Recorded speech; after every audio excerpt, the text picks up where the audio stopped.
जय हिंद साथियों, स्वागत है आपका हमारे इस मंच पर। साथियों, पिछले लेक्चर में हमने आपको ये बताया था कि इलेक्ट्रॉनिक फंड ट्रांसफ़र वगैरह की क्या प्रोसेस हैं, कौन कौन से तरीके हैं और उसके अंदर किस प्रकार से होता है।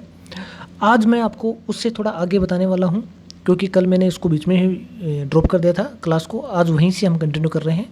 अगर आपने पिछले वाले लेक्चर नहीं देखा तो एक बार उसको जाके देख लेना, और ये श्रृंखला पसंद आ रही है तो दोबारा अनुरोध कर रहे हैं, लाइक कर देना, शेयर कर लेना और सब्सक्राइब कर लेना। शुरू करते हैं। देखो, बात करते हैं स्विफ्ट की। फुल फॉर्म देखो पहले तो इसकी, society for the world wide inter bank financial telecommunication. ठीक है, एक ऐसा नेटवर्क है जो अंतर्राष्ट्रीय स्तर पर वित्तीय लेन देन करता है। इसके अंदर क्या होता है, देखो सिंपल सा समझना है। होता क्या है, अंतर्राष्ट्रीय स्तर पर लेन देन करने के लिए हमें क्या दूसरे देशों के साथ लेन देन करने पड़ते हैं, करते हैं, अलग अलग प्रकार से करते हैं। तो उन सब को करने के लिए ये सिस्टम है, कौन सा, स्विफ्ट सिस्टम है। ठीक है, सिंपल सा इतना ही है। स्थापना कब 1973 में होती है। मुख्यालय इसका बेल्जियम में है, लाहौल में, बेल्जियम में है। इसे बैंक आइडेंटिफायर कोड भी कहते हैं। ठीक है, 8 डिजिट या 11 डिजिट का एक कोड होता है। बैंक हेड ऑफिस का होता है 8 में, और 11 के अंदर ये आप देख सकते हो, जिसके अंदर बैंक पहले वाला, फिर कंट्री का, और उसके बाद में सिटी का, और फिर ब्रांच का कोड होता है। अगर अंतर्राष्ट्रीय स्तर पे आपको लेन देन करना पड़ रहा है तो इस स्विफ्ट कोड की आपको ज़रूरत पड़ती है। जैसे यूट्यूब वगैरह पे आपने देखा भी होगा, जो चैनल बनाते हैं उसके लिए ये सब आता भी है। ठीक है, स्विफ्ट कोड उसको मांगना देना पड़ता है।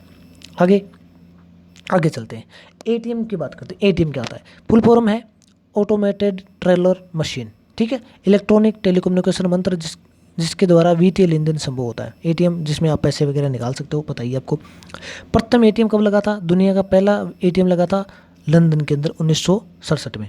भारत में लगा था मुंबई में। कौन से बैंक ने लगाया था, HSBC बैंक ने लगाया था। ठीक है, southern first network of shared ATM in India. ठीक है, भारत में NPCI के द्वारा, national payment corporation of India के द्वारा एटीएम संचालित होते हैं। भारत में एटीएम को कौन संचालित करता है, NPCI कंपनी है, ये भारत की कंपनी है, ये इनको संचालित करती है। ठीक है, एटीएम के प्रकार होते हैं, कुछ एटीएम के प्रकार हैं। किस प्रकार के, कौन कौन से हैं एक बार देख लो। वाइट लेबल एटीएम होते हैं, जो गैर बैंकिंग वित्तीय कंपनियों द्वारा, मतलब बैंक, आपने सुना होगा, आपके पास SBI का कार्ड है, मान लो SBI का कार्ड है, लेकिन कई SBI के एटीएम मिल जाएंगे, SBI के एटीएम मिलेंगे, लेकिन उसके ऊपर SBI के हैं, उसको चलाने वाला कौन, दूसरी कंपनी हुई, कोई NBFC कंपनी होती है, NBFC। ठीक है, ये NBFC कंपनी है। तो इन मतलब कि है किसका, SBI का, लेकिन चला कौन रहा है, NBFC कंपनी, ये देख रही है इसको।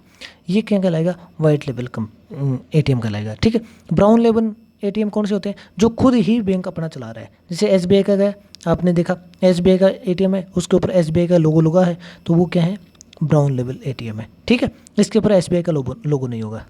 आगे चलते हैं। माइक्रो एटीएम, ये कोई आपके ज़्यादा काम का नहीं है, बस इतना ही बहुत है। पॉइंट ऑफ सेल का आपको पता है, कार्ड स्विप मशीन जो होती है, जो स्विप करके आप निकालते हो, ये सब, ये पॉइंट ऑफ सेल होता है। ठीक है, उसके बाद में थोड़ा सा मैं आपको ये बताता हूँ, चेक और डिमांड ड्राफ्ट में क्या अंतर होता है। चेक क्या होता है और डिमांड ड्राफ्ट क्या होता है। देखो, चेक को कौन जारी करता है, व्यक्ति खुद करता है। जैसे आपका किसी बैंक में खाता है तो आपको चेक बुक मिलती है, चेक आप जारी करोगे।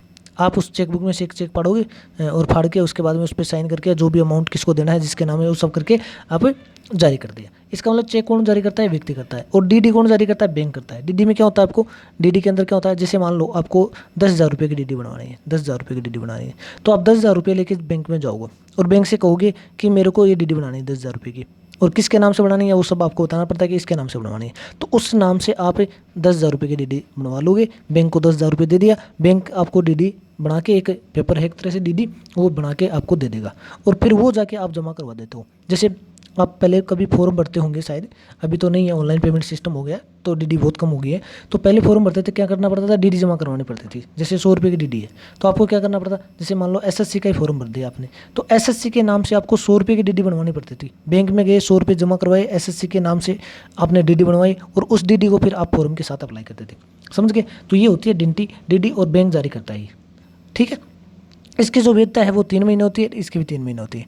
बाउंस की बात होती है, बाउंस का मतलब ये, जैसे मान लो बाउंस का मतलब मैं ये कहूँगा आपको, सिंपल समझाऊँ तो, जैसे आपके खाते में मान लो 1,000 रुपये हैं, आपने किसी को चेक जारी कर दिया 10,000 का, तो 10,000 रुपये है नहीं आपके खाते में, तो ये जाके निकालेगा तो इसको कहाँ से मिलेंगे 10,000 रुपये, तो ये इसका बोलते हैं बाउंस हो गया चेक, ये हो गया चेक बाउंस हो गया। ठीक है, समझ गए आप बात।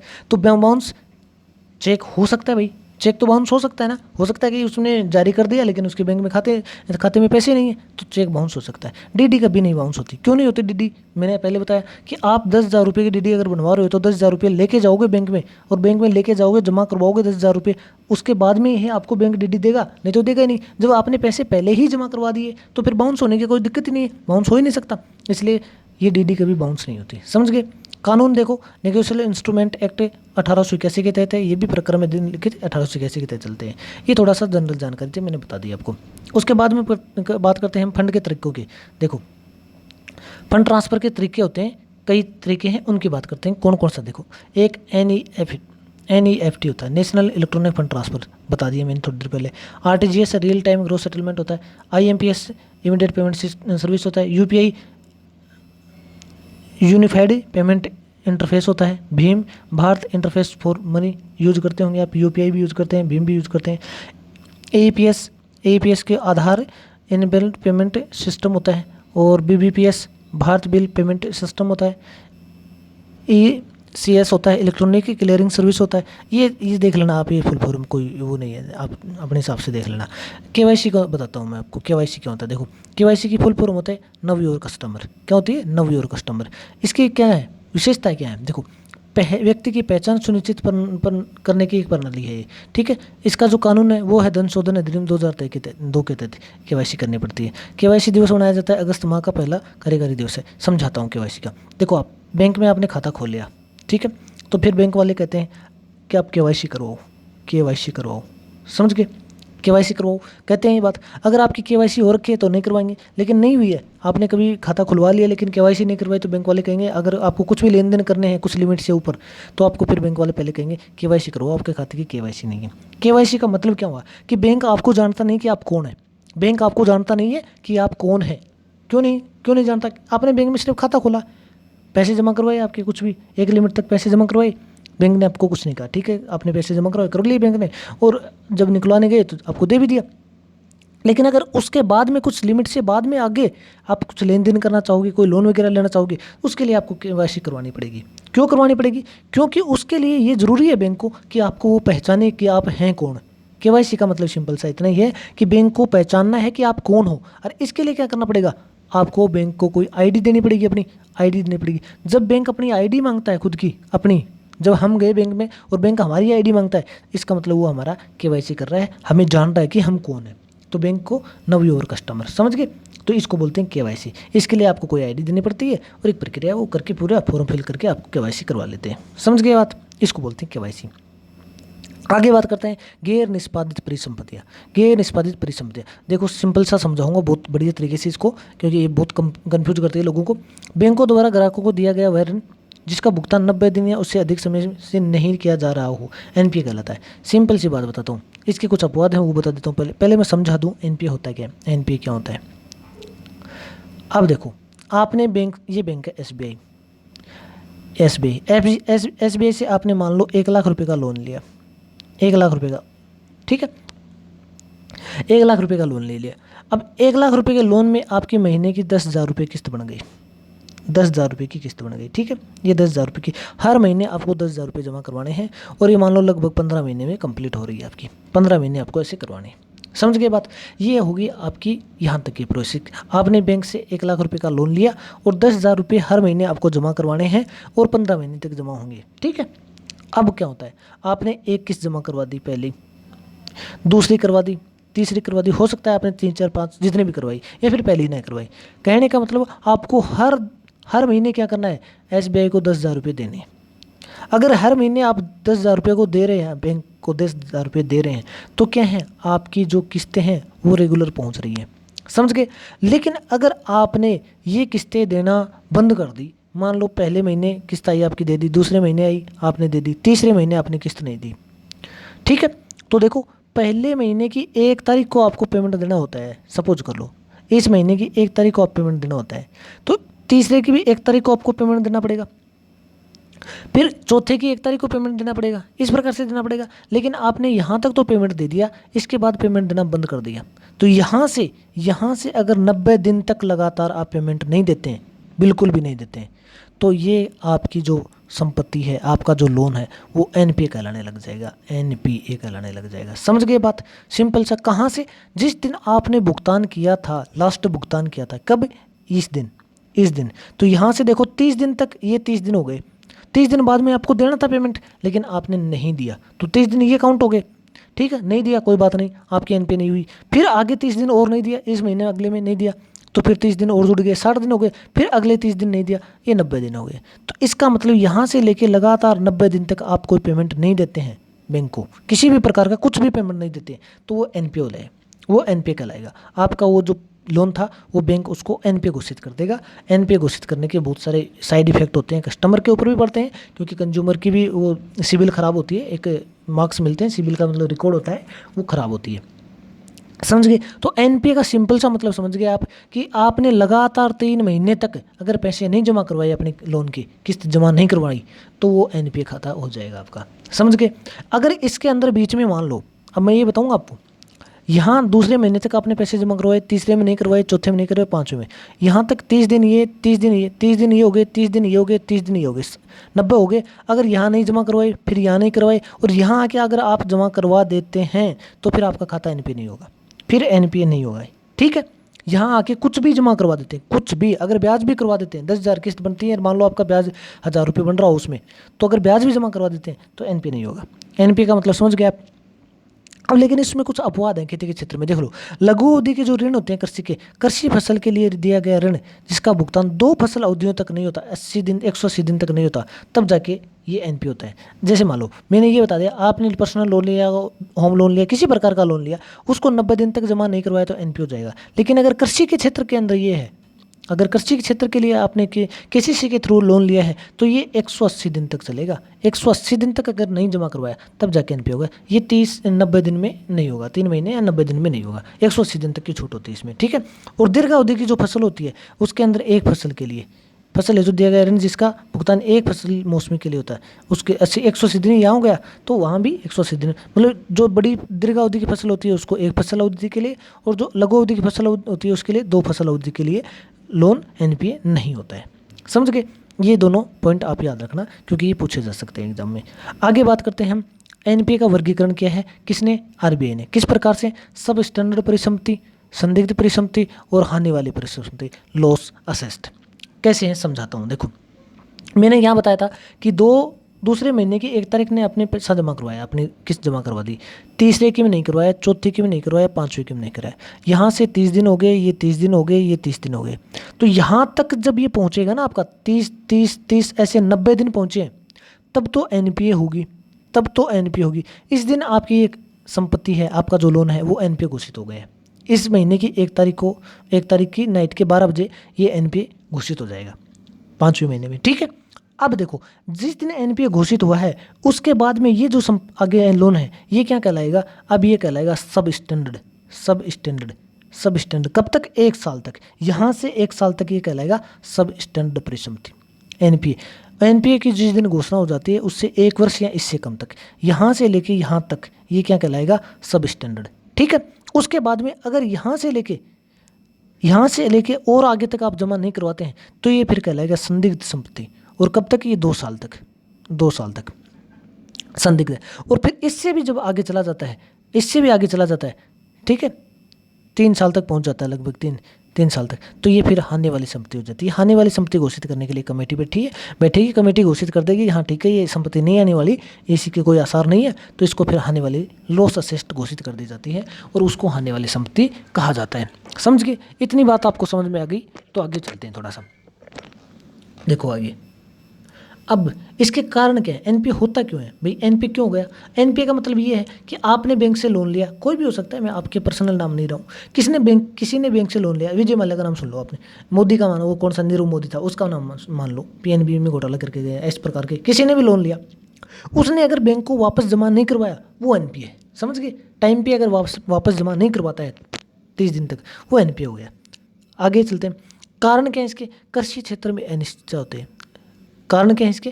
कि कृषि क्षेत्र में अनिश्चितता का मतलब ये है भाई, देखो, कृषि क्षेत्र किसान ने लोन लिया, किसान ने लोन लिया, मैं फसल बोऊंगा, फसल होगी और मैं अपना वापस कर दूंगा। अब फसल हुई नहीं, चौपट हो गई फसल किसी भी कारण से, तो अब बेचारा किसान जमा कहाँ से करवाएगा? वो उसके पास है नहीं पैसे जमा करवाने के लिए, तो एनपीए होगा, वो एनपीए हो जाएगा।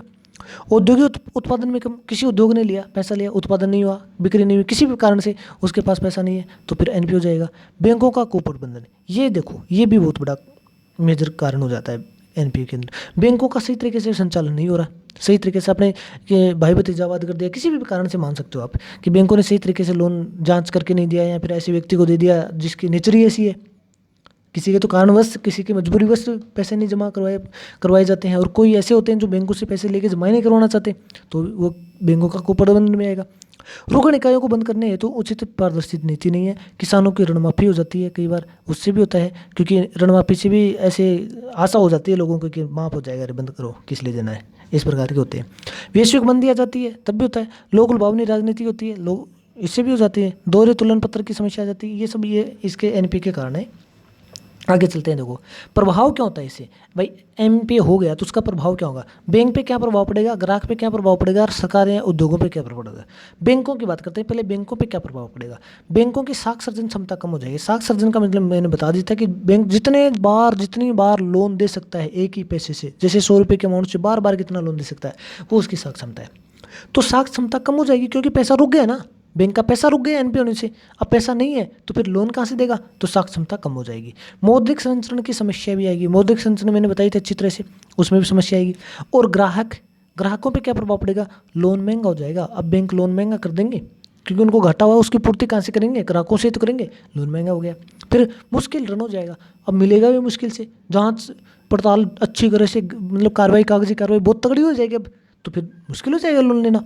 और सरकार पे क्या प्रभाव पड़ता है? उद्योगों पे घाटा पूंजीकरण के कारण घाटा हो जाएगा सरकार को, क्योंकि बैंकों को अब जो घाटा हुआ है उसको सरकार को देना पड़ता है ना, पूंजीकरण करना पड़ता है बहुत बार, तो ये पूंजीकरण के कारण सरकार को घाटा होता है। निवेश में कमी आएगी। जब भाई बैंकों के पास पैसा ही नहीं है लोन देने के लिए, तो फिर निवेश करने के लिए लोग लोन कहाँ से लाएंगे? तो निवेश में भी कमी आएगी।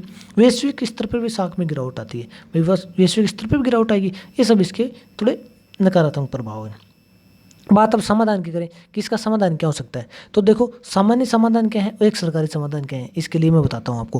परिसंपत्तियों का पुनर्गठन किया जा सकता है, बता दूंगा आगे चल के एक एक। वैसे ये मेंस के अंदर बहुत काम आएगा। छोटी छोटी चीज़ें हैं, आपको मैं उतनी बताऊंगा, डिटेल से ही बता दूंगा आगे, लेकिन ये पीटी की दृष्टि से जितना जरूरी है उतना ही बताता हूँ मैं। देखो परिसंपत्तियों का पुनर्गठन किया जा सकता है, राइट ऑफ असिस्ट किया जा सकता है, दबावगर परिसंपत्तियों को देखा जा सकता है, प्रयोजनिंग की जा सकती है, और सरकारी नियम बनाए गए हैं। कुछ सरफेसी एक्ट बनाया गया है एनपी की वसूली के लिए, डीआरटीसी बनाया गया है, एआरसी बनाया गया है, 4R है, प्रोजेक्ट सशक्त मिशन इंद्रधनुष चालू किया गया है, पीसीए बनाया गया है, आईबीसी, ये सब अभी चर्चा कर लेता हूँ आगे। चलो देखो इनके बारे में जितनी जानकारी जरूरी है उतनी देते हैं। आगे चलते हैं। परिसंपत्तियों का पुनर्गठन का मतलब क्या है? परिसंपत्तियों का पुनर्गठन मतलब सिंपल सी बात मैं बताता हूँ। देखो ये आपका एनपी हो गया, कोई भी पैसा है, 1 लाख रुपये का था, 1 लाख रुपये का, महीने के 10,000 रुपये देने थे आपको, आप नहीं दे पा रहे हैं 10,000 रुपये, क्योंकि 10,000 रुपये की आपको इनकम ही नहीं हो रही, तो दोगे कहाँ से आप? तो पुनर्गठन का मतलब ये हो गया कि अब बैंक आपको ये कहे कि ठीक है आप 10 नहीं दे पा रहे, 5,000 रुपये दे दो, 5,000 रुपये दे दो। पहले 10,000 रुपये आपको 15 महीने तक देने थे, आपके कंप्लीट हो जाते, लेकिन अब आपको कह दिया बैंक ने कि ठीक है आप 5,000 रुपये महीने का दे दो, लेकिन आपको 15 के बजाय 30 या 32 महीने जो भी है बैंक अपने हिसाब से लोन के हिसाब ब्याज दर के हिसाब से देखेगा, मतलब डबल टाइम लग जाएगा लगभग। तो आप ये कह दिया आपको कि 5,000 रुपये महीने के दो आप, अब इतने दिन में पूरा होगा आपका लोन। तो अब आपके लिए क्या थोड़ा आसान हो गया ना लोन जमा करवाना, क्योंकि 5,000 ही तो देने महीने के। आप सोचो यार 5 कम हो गए, 5 महीने कम हो जाती है, मैं दे दूंगा। तो ये इसको बोलते हैं परिसंपत्तियों का पुनर्गठन, समझ गए? तो पुनर्गठन में क्या हो रहा है? बैंकों द्वारा ग्राहकों को दिए जाने वाले ऋण की शर्तों में इस प्रकार से परिवर्तन कर दिया जाता है कि एनपी की वसूली आसानी हो जाती है। परिसंपत्तियों के पुनर्गठन के लिए निम्न 2 तरीके अपनाए जा सकते हैं। क्या क्या तरीके? ऋण प्रतिभूति को शेयर प्रतिभूति में बदल दिया जाता है, भुगतान की समयावधि का विस्तार कर दिया जाता है, और ब्याज दरों में कमी कर दी जाती है। अब इसके अंदर देखो, अब पुनर्गठन के अंदर क्या क्या कर सकते हैं। एक तो जो ऋण प्रतिभूति है उसको शेयर प्रतिभूति में बदल दो। शेयर प्रतिभूति का मतलब समझो, अगर मान लो किसी कंपनी ने लिया था लोन, सपोज करो एक कंपनी है, ये मैन्युफैक्चरिंग कंपनी है या फिर रोड बनाने वाली कंपनी, सपोज कर लो, ऐसे मानो कि ये रोड बनाई थी, रोड बनाई इस कंपनी ने, और रोड बना के इसके ऊपर टोल टैक्स वसूलेगी। ये कंपनी थी जो रोड बनाई है इसने, और ये टोल टैक्स वसूलेगी, टोल टैक्स से अपना पैसा वसूलेगी। अब इसने लोन लिया था किसी बैंक से, एसबीआई से, अब लोन लिया था इसने जमा नहीं करवाया, तो बैंक एसबीआई क्या करेगा? इसकी परिसंपत्तियां खरीद लेगा, परिसंपत्तियों शेयरों में मतलब कि जो इसके जो शेयर थे वो खरीद लेगा अपने लोन के पैसे का। इसने जितने मान लो 1 करोड़ रुपए का लोन दिया था, 1 करोड़ के जो शेयर बनेंगे ना इसके, वो खरीद लेगा कि ठीक है आप अपनी शेयर मेरे को खरीद दे दो 1 करोड़ रुपए के। अब ये शेयर 1 करोड़ के दे दिए, इसका मतलब इसको लोन तो नहीं देना कंपनी को, लेकिन इसको जो टोल टैक्स से वसूली होगी, जो पैसा इसको मिलेगा उसके अंदर 1 करोड़ रुपए का जो % बढ़ेगा वो करोड़ उतना रुपया इसको देना पड़ेगा, SBI को देना पड़ेगा। तो शेयर खरीद लिया ना इसने। तो पुनर्गठन में एक ये भी तरीका है कि भाई आप प्रतिभूति या फिर शेयर खरीद सकते हो, समझ गए। दूसरा है भुगतान की समय अवधि का विस्तार कर सकते हो। समय अवधि का मतलब मैंने अभी पहले बताया कि आप किस्त को 5,000 रुपये कर दो, ज़्यादा दिन में भुगतान करना पड़ेगा आपको, ज़्यादा दिन बाद में करना पड़ेगा ना, मतलब 30 दिन 15 दिन में पहले कर देते, 15 महीने में कर देते, अब 30 महीने या 32 महीने लग जाएंगे। तो समय अवधि को बढ़ा सकते हो। समय अवधि को बढ़ाने के लिए आपको क्या करना पड़ेगा, जो किस्त थी उसको कम करना पड़ेगा, किस्त को कम करना पड़ेगा, ठीक है। ब्याज दरों में कमी की जा सकती है। ब्याज दरों में कमी का मतलब पहले आपको 7% का ब्याज लग रहा, 7 तो नहीं लगता लेकिन लगभग 11% लगता है, ऐसे मान लो 11% का ब्याज लगता था, तो अब उसको कम कर दिया, 10% कर दिया मान लो, समझ गए। तो ब्याज भी कम किया जा सकता है। अब उसके ऊपर दबाव कम हो गया तो वो जमा करवा सकता है लोन लेने वाला, ठीक है। ये हो गया आपका परिसंपत्तियों का पुनर्गठन। आगे बात करते हैं राइट ऑफ असेस्ट की। राइट ऑफ असेस्ट की इसमें क्या होता है, देखो वह परिसंपत्ति जिसके बारे में बैंक की मान्यता है कि ऋणी ऋण का भुगतान नहीं कर पाएगा, उसको राइट ऑफ असेस्ट बोलते हैं। बैंक बकाया राशि के रूप में इस परिसंपत्ति की गणना नहीं करता, यद्यपि शाखा के इस स्तर पर वसूली का प्रयास जारी रहता है। इसमें क्या होता है, देखो राइट ऑफ लॉस असेस्ट हो जाती है ना, उसके बाद बैंक को ये लग जाता है कि ये पैसा नहीं आने वाला, ये पैसा नहीं आने वाला। तो बैंक क्या करता है, उसकी क्षतिपूर्ति करने की कोशिश करता है, दूसरी जगह से क्षतिपूर्ति करना शुरू कर देता है। अब बैंक क्षतिपूर्ति करने के चक्कर में उसको कागजों से ये मान लेता है कि नहीं होगा, लेकिन उसको अपने स्तर पे वसूलने की कोशिश तो जारी रखेगा, कोशिश जारी रखेगा कि वसूली हो जाए, लेकिन वो मान लेता है कागजों में कि हाँ ये पूर्ति नहीं होनी, ये बैंक का पैसा वापस नहीं आना है, ठीक है। उसको बोलना राइट ऑफ असेस्ट कर दिया। ये बैंकों द्वारा अपनी बैलेंस शीट में सुधार करने के लिए किया जाता है, ठीक है, ताकि इसलिए बैलेंस शीट सुधर जाए, इसलिए किया जाता है। मैंने बता दिया क्यों किया जाता है और कब किया जाता है, इसका मतलब क्या है ये भी बता दिया। देखो दोबारा समझाता हूँ एक बार अगर कंफ्यूज है। इसमें क्या होता है, जब बैंक को ये लग जाता है ना कि ये एनपीए हुई संपत्ति वापस नहीं आएगी, चाहे कुछ भी कर लो नहीं आएगी ना, तो उसको बैंक मान लेता है कि ठीक है डूब गई, अब इसकी पूर्ति करनी है मुझे दूसरी जगह से। अब दूसरी जगह से पूर्ति करने के वो प्रोविजनिंग बना लेता है और यहाँ से पूर्ति होनी है, इस प्रकार से मैनेज कर लेता है, कागजों से उसको हटा देता है कि है ही नहीं हमारी, ठीक है। लेकिन अपने स्तर पे कोशिश करता रहेगा कि हाँ मेरे को वसूली करनी है, ठीक है। इसको बोलते हैं राइट ऑफ असेस्ट। दबावगत परिसंपत्ति क्या होती है, देखो ये एक अवधारणा है जिसमें गैर निष्पादित परिसंपत्तियां, पुनर्गठित परिसंपत्तियां और राइट ऑफ असेस्ट इन सबको सम्मिलित किया जाता है। इसके अंदर क्या होता है, देखो एनपीए अब सारी की सारी एनपीए तो राइट ऑफ असेस्ट नहीं हो सकती ना, क्योंकि बैंक का एनपीए हो गई उस संपत्ति को ये नहीं मान सकता कि नहीं आएगी, कोशिश करता है, बहुत सारे प्रावधान भी है, सरपेशी वगैरह हैं, उनके तहत वसूलने की कोशिश करता रहता है। तो इसका मतलब एनपीए हो गई कोई संपत्ति, और जो एनपीए हो जाती है वो लास्ट में जाके परेशान हो जाता है, बैंक हर तरीके अपना लेता है, नहीं आने वाली लगती है ना, तब उसको क्या करता है वो राइट ऑफ असेस्ट घोषित करता है, उसके बाद ही तो करेगा, इससे पहले तो नहीं करेगा।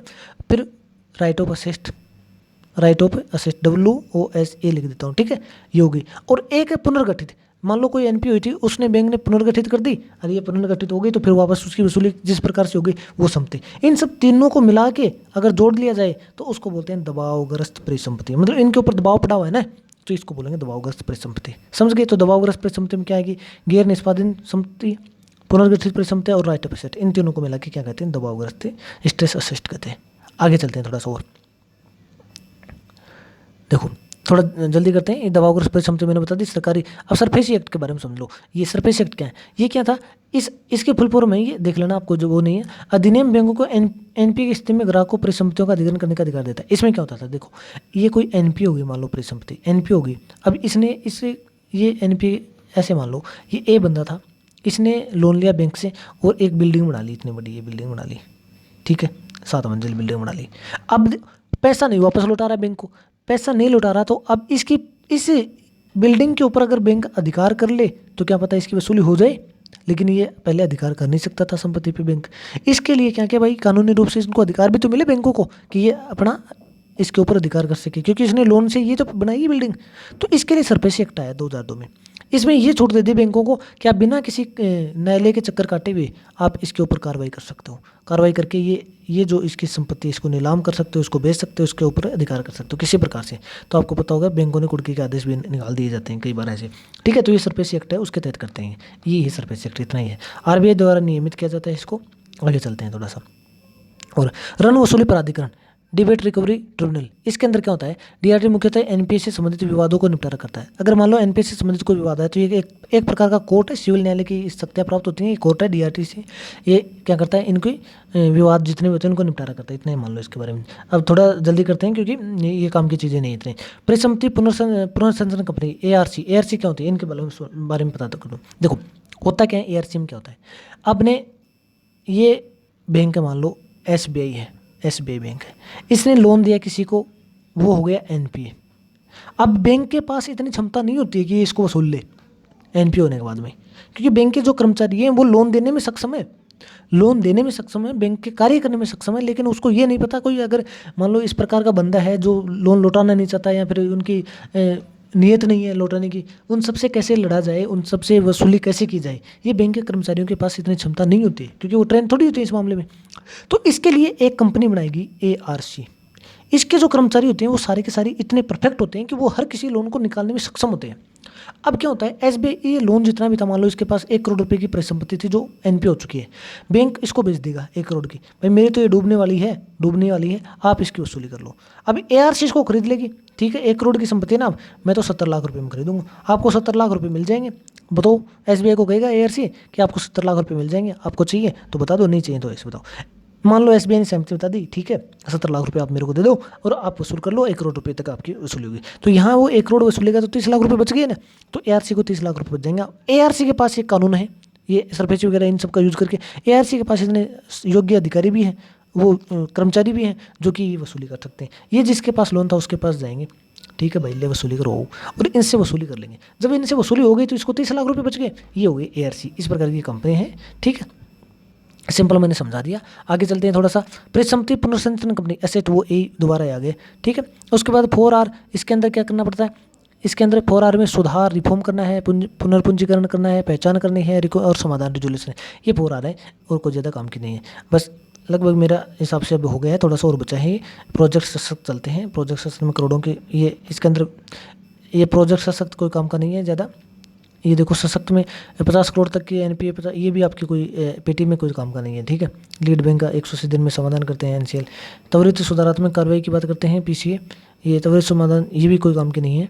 अब इंद्रधनुष योजना देख लो, इसके बारे में देखो आप, इंद्रधनुष मिशन इंद्रधनुष, इसके अंदर ये 7 तरीके निकाले गए थे ताकि बैंकों की स्थिति में सुधार हो सके। कौन कौन सी, एक तो नियुक्ति के बारे में, एक बैंक बोर्ड ऑफ ब्यूरो के गठन की बात की गई थी, एक पूंजीकरण की बात की गई थी, एक दबाव को कम करने की बात की गई थी, एक सशक्तिकरण की बात की गई, एक प्रारूप में सुधार की और शासन संबंधी सुधार करने की बात की गई थी। भाई बैंकों के अंदर सुधार करने की बात आई, बैंकों के अंदर सुधार करने की बात थी, तो बैंकों में सुधार करने के लिए इंद्रधनुष योजना चली थी, जिसके अंदर ये कि बैंकों के जो मेन हेड होते हैं उनकी नियुक्ति थोड़ी ठीक तरीके से होनी चाहिए। जैसे इसके अंदर प्रबंधन स्तर पर नियुक्ति प्रक्रिया को अधिक पारदर्शी बनाया जाए, जिससे निजी क्षेत्र के बैंकों में कार्यरत कर्मचारियों को सार्वजनिक क्षेत्र में बैंकों में नियुक्त किया जा सके, ठीक है। मतलब नियुक्ति से संबंधित प्रावधान ऐसे बनाए कि वो पारदर्शी हो, अच्छे हो, ताकि भाई भतीजावाद न हो, बैंकों के अंदर सही संचालन हो सके। और एक बैंक बोर्ड ऑफ ब्यूरो बनाया था, बैंक बोर्ड ब्यूरो बनाया था। बैंक बोर्ड ब्यूरो क्या करता था, केंद्र सरकार द्वारा सार्वजनिक क्षेत्र के बैंकों में प्रबंधन की नियुक्ति एवं नियमन हेतु बैंक बोर्ड ब्यूरो के नामक स्वायत्त और सलाहकारी संस्था की स्थापना की गई थी, ठीक है।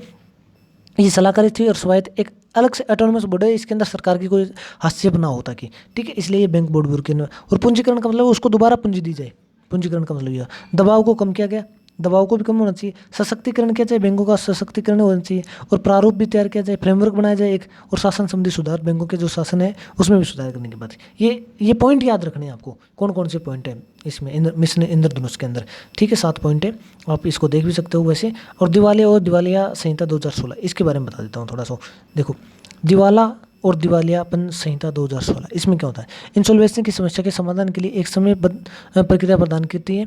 दिवालियापन से संबंधित मौजूदा विधायी ढांचे को प्रावधानों को समेत करती है। दिवालियापन क्या होता है, वह स्थिति जब कोई कंपनी या व्यक्ति अपनी वित्तीय देयताओं को पूरा ना कर पाए तो उसे दिवालियापन की स्थिति कहते हैं। अब आपने सुना होगा दिवालिया हो गया वो, तो इस स्थिति में कंपनी की देयता से परिसंपत्ति से अधिक हो जाती है। देखो कहने का मतलब क्या है, सिंपल सा, दिवालियापन का मतलब क्या होता है, अगर कोई कंपनी है, कोई व्यक्ति कोई भी है, अगर उसकी वित्तीय देयता है वो पूरा नहीं हो पा रही, वित्तीय मतलब उसने लोन लिया था 1 लाख रुपए का, 1 लाख रुपए का लोन लिया था, ठीक है।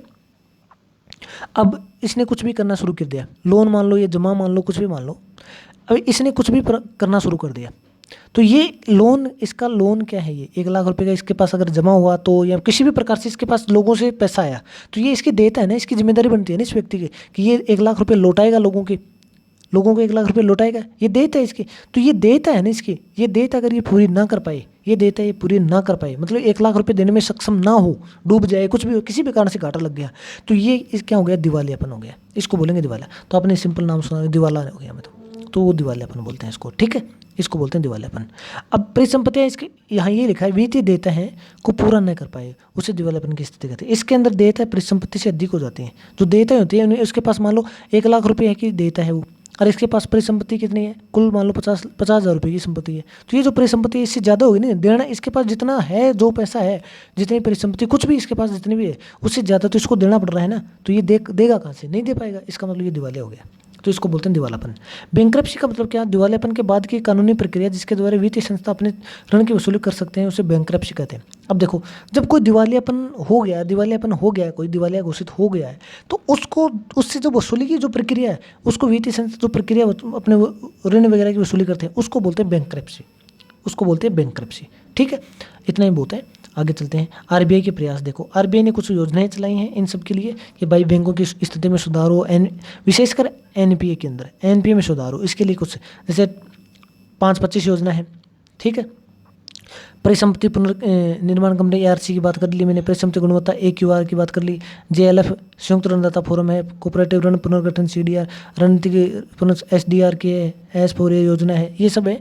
इन योजनाओं की चर्चा मैं कभी बाद में करूँगा, क्योंकि ये अभी पीटी की दृष्टि से आपके लिए कोई ज़्यादा महत्वपूर्ण नहीं है, ये वैसे मेंस के लिए ज़रूरी है, ये लंबी हैं, बहुत ज़्यादा अच्छी तरह से समझानी पड़ेंगी, तो इनकी मैं कभी बाद में, फिर कभी मेंस की तैयारी करेंगे तब करेंगे, ठीक है, इतना बहुत है। आगे बाद में और कुछ इसमें बचा नहीं है, पारा वगैरह, ठीक है, इतना ही बहुत है अभी। अब अगर ये श्रृंखला पसंद आ रही है तो आप इसको लाइक, शेयर, सब्सक्राइब कर देना। अभी आपको धन्यवाद, मिलते हैं अगले वीडियो में जल्दी ही, थैंक यू।